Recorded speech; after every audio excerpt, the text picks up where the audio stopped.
आज हम लोग बच्चों इस वीडियो में पढ़ेंगे उपवाक्य किसे कहते हैं और उनके क्या भेद होते हैं। आपसे उपवाक्य पहचानने को कहा जाएगा। आपसे प्रश्नों में आता है कौन सा उपवाक्य है वो पहचानिए, और उपवाक्य का आश्रित उपवाक्य का भेद भी पूछा जाता है। तो अभी आपको ये बताना पड़ेगा। तो उसके लिए पहले समझते हैं कि उपवाक्य किसे कहते हैं। उपवाक्य का अंग्रेजी में उसको कहा जाता है, इंग्लिश में क्लॉज।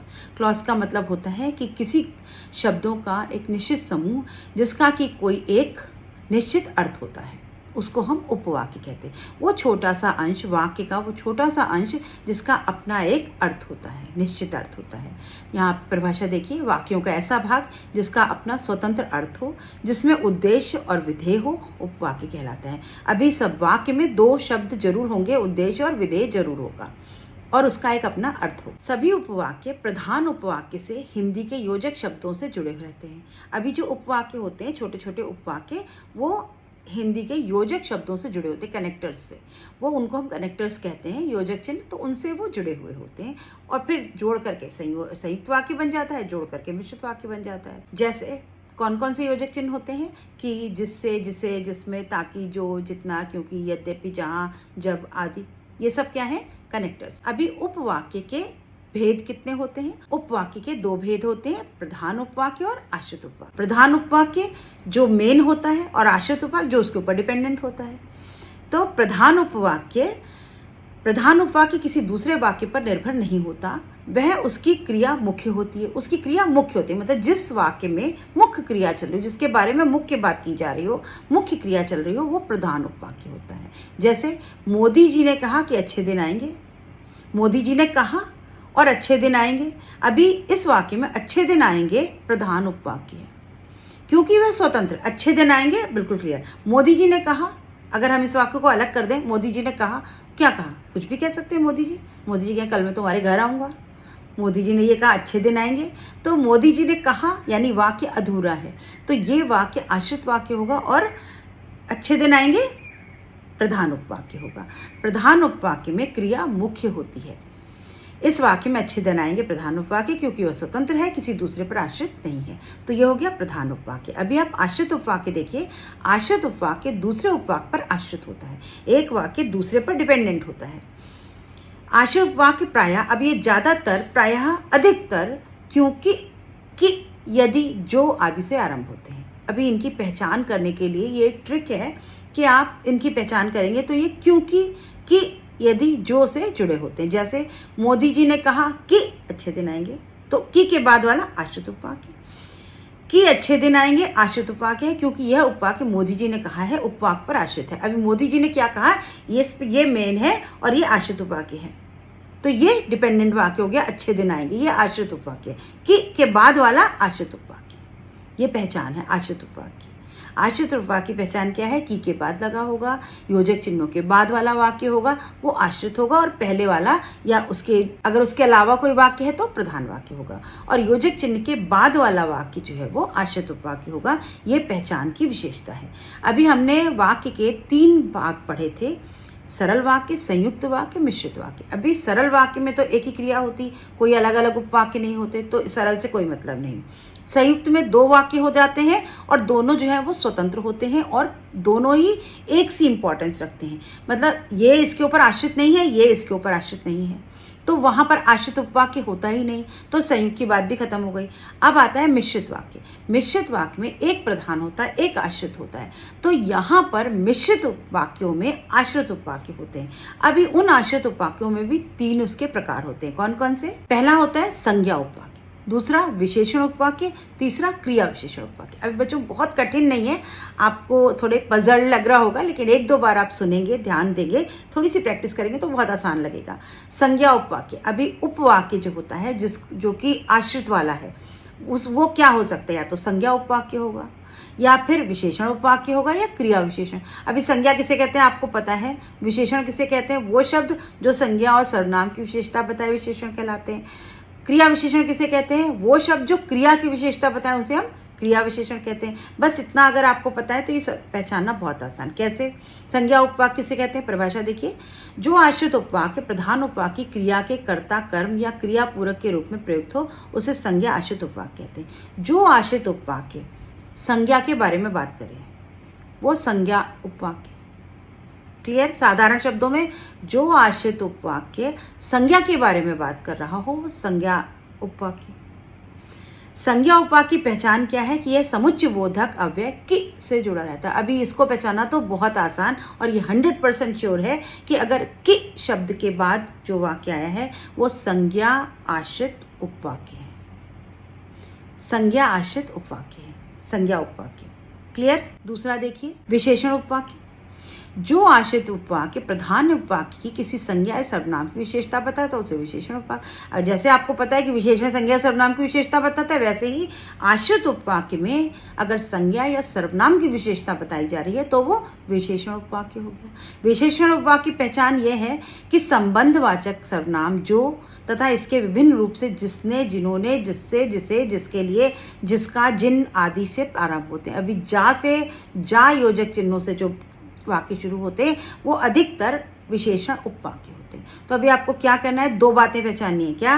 पहला तो जा योजक चिन्ह से वो जुड़ा होगा तो वो विशेषण उपवाक्य हो गया, और दूसरा आपको क्या पहचानना है कि जो पहला प्रधान उपवाक्य है उसमें संज्ञा की विशेषता बता रहा होगा। संज्ञा की विशेषता बताने वाला उपवाक्य और किससे जुड़ा होगा? जा योजक चिन्ह से जुड़ा होगा। तो ये क्या कहलाएगा? विशेषण उपवाक्य, विशेषण आश्रित उपवाक्य। अभी तीसरा देखिए, जिस आश्रित उपवाक्य का प्रयोग क्रिया विशेषण की भांति किया जाता है, अर्थात जो आश्रित उपवाक्य प्रधान वाक्य की। हाँ बच्चों, अभी हमने देखा कि संज्ञा आश्रित उपवाक्य किसे कहते हैं। तो संज्ञा आश्रित उपवाक्य जो उपवाक्य संज्ञा के बदले में आते हैं या संज्ञा के पूरक के रूप में आते हैं उन्हें हम संज्ञा आश्रित उपवाक्य कहते हैं। उनके उदाहरण देखते हैं। अभिभावक जो कहते हैं सही है। इस वाक्य में अभिभावक जो कहते हैं संज्ञा उपवाक्य है। अभी अभिभावक जो कहते हैं सही है, यहाँ पर की शब्द का लोप है। हमें पता है कि संज्ञा आश्रित उपवाक्य में की के बाद वाला वाक्य आश्रित उपवाक्य होता है, और ये 100% श्योर है। लेकिन कहीं कहीं की का लोप भी हो जाता है। यहाँ पर की अभिभावक जो कहते हैं इसका लोप हो गया है, तो यहाँ इस वाक्य में अभिभावक जो कहते हैं वो संज्ञा उपवाक्य है। दूसरा उदाहरण देखिए, अध्यापक ने बताया कि पृथ्वी गोल है। की के बाद वाला वाक्य आश्रित उपवाक्य है, और किसके बारे में बात कर रहा है? किसको पूरक कर रहा है? संज्ञा को। यानी अध्यापक की को पूरक करने वाला, पूर्ण करने वाला वाक्य है पृथ्वी गोल है, अध्यापक ने कहा। तो यहाँ पर इस वाक्य में पृथ्वी गोल है संज्ञा उपवाक्य है। इनसे पूछिए कि ये कौन है। इस वाक्य में ये कौन है की के बाद आया तो ये आश्रित उपवाक्य और ये संज्ञा उपवाक्य है, क्योंकि ये इनसे, ये संज्ञा या सर्वनाम जो है उसके पूरक वाक्य है। तो यहाँ पर जो पूरक वाक्य होते हैं उन्हें हम संज्ञा आश्रित उपवाक्य कहते हैं। ये संज्ञा के, विशेषण के, सर्वनाम के पूरक वाक्य हो सकते हैं, और साथ ही की के बाद आने वाले वाक्य जो है वो आश्रित उपवाक्य कहलाते हैं, उनको हम संज्ञा आश्रित उपवाक्य कहते हैं। एक विशेष बात संज्ञा आश्रित उपवाक्य में कि ये की शब्द के बाद प्रयुक्त होते हैं, और साथ ही साथ कई बार की का लोप भी हो जाता है। दूसरा देखते हैं विशेषण आश्रित उपवाक्य। यह वह आदमी है जो कल मुझे मिला था। तो यहाँ पर यह वह आदमी है जो, यहाँ पर हमने विशेषण आश्रित उपवाक्य में देखा कि जा से जो योजक शब्द जुड़े होते हैं उनके आगे वाला वाक्य आश्रित उपवाक्य होता है। तो जा के बाद वाला वाक्य क्या है? कल मुझे मिला था। अभी यहाँ कल जो मुझे मिला था, जो किसकी विशेषता बता रहा है? संज्ञा की, यानी वो आदमी की। तो आदमी संज्ञा है, उसकी विशेषता बताने वाला वाक्य क्या है? कल मुझे मिला था वो आदमी। तो यहाँ पर विशेषण आश्रित उपवाक्य। विशेषण आपको पता है किसे कहते हैं? संज्ञा या सर्वनाम की विशेषता बताने वाले को विशेषण कहते हैं। यहाँ पर आदमी की विशेषता बताने वाला वाक्य कौन सा है? कल जो मुझे मिला था। तो ये विशेषण आश्रित उपवाक्य। दूसरा उदाहरण देखिए, बहुत से महापुरुष हुए जिन्होंने एकता और भाईचारे का संदेश दिया। अभी जिन्होंने, जो, जिसमें, जिन्हें, जो मैंने आपको शब्द दिए हैं वो आपको विशेषण उपवाक्य में मिलेंगे। उस उपवाक्य, उस योजक चिन्ह के बाद जो वाक्य होगा वो होगा विशेषण आश्रित उपवाक्य। बहुत से महापुरुष हुए जिन्होंने एकता और भाईचारे का संदेश दिया। अभी एकता और भाईचारे का संदेश दिया किसने? ये किसकी विशेषता है? महापुरुषों की। तो महापुरुषों के विशेषण वाक्य जो है, विशेषता बताने वाला वाक्य जो जिन्होंने ने के बाद है, तो जिन्होंने के बाद वाला वाक्य विशेषण उपवाक्य। तीसरा हम देखते हैं क्रिया विशेषण उपवाक्य उदाहरण। क्रिया विशेषण उपवाक्य आपको पता है क्रिया विशेषण किसे कहते हैं? जो शब्द क्रिया की विशेषता बताए वो क्रिया विशेषण, और जो वाक्य में प्रयुक्त क्रिया की विशेषता बताए वो क्रिया विशेषण उपवाक्य। तो यहाँ पर वाक्य है जहां तुम रहती हो वहीं मैं भी रहता हूँ। रहना क्रिया है और उस क्रिया की विशेषता क्या है? जहां तुम रहती हो। मैं वहां रहता हूं, कहाँ? जहां तुम रहती हो। तो मेरी क्रिया की विशेषता क्या है? जहां तुम रहते हो। तो यहाँ जहां के बाद वाला जो वाक्य है वो क्रिया विशेषण उपवाक्य। पहचानने के लिए आपको पहले आश्रित उपवाक्य छांटना होगा, उसके बाद आप छांटेंगे कि कौन सा है, ये क्रिया है, विशेषण है या संज्ञा है। तो जहां, जो, जब के बाद वाला वाक्य आश्रित उपवाक्य। दूसरा वाक्य है जब मैं स्कूल पहुंचा तब वर्षा हो रही थी। तब वर्षा हो रही थी, वर्षा का होना क्रिया मुख्य क्रिया है, और कब हो रही थी? जब मैं स्कूल पहुंचा। तो ये उसकी विशेषता है। उस क्रिया की विशेषता क्या है?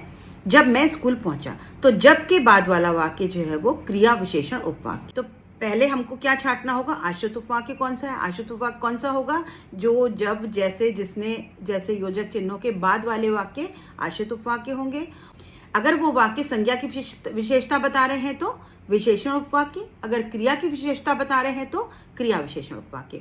और अगर कोई वाक्य संज्ञा का पूरक वाक्य है, जो संज्ञा की बात को पूरा कर रहा है, वो संज्ञा उपवाक्य। संज्ञा उपवाक्य को पहचानने का सबसे आसान तरीका कि शब्द के बाद, कि योजक के बाद का वाक्य संज्ञा उपवाक्य होता है।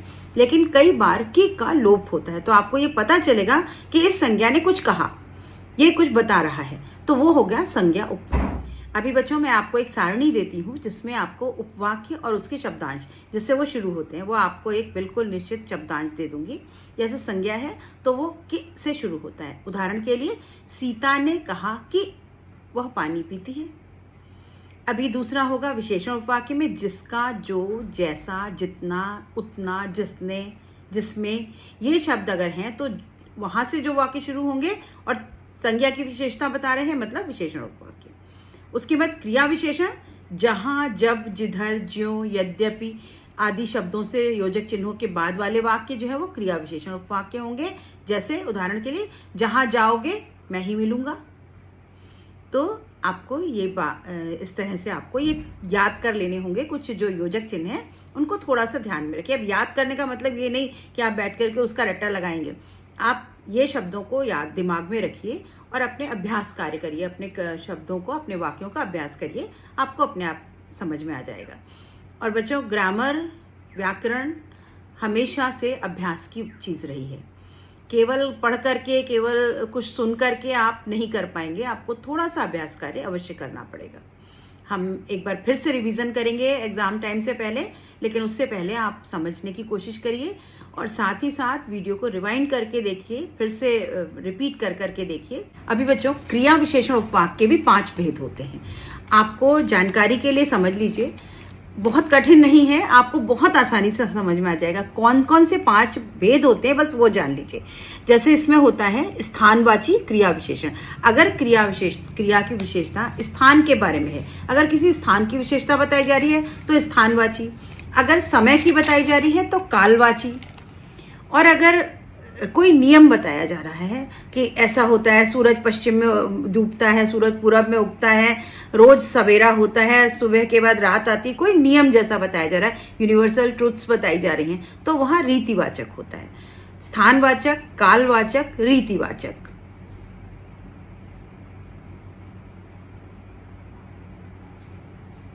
उसके बाद होता है परिमाणवाचक।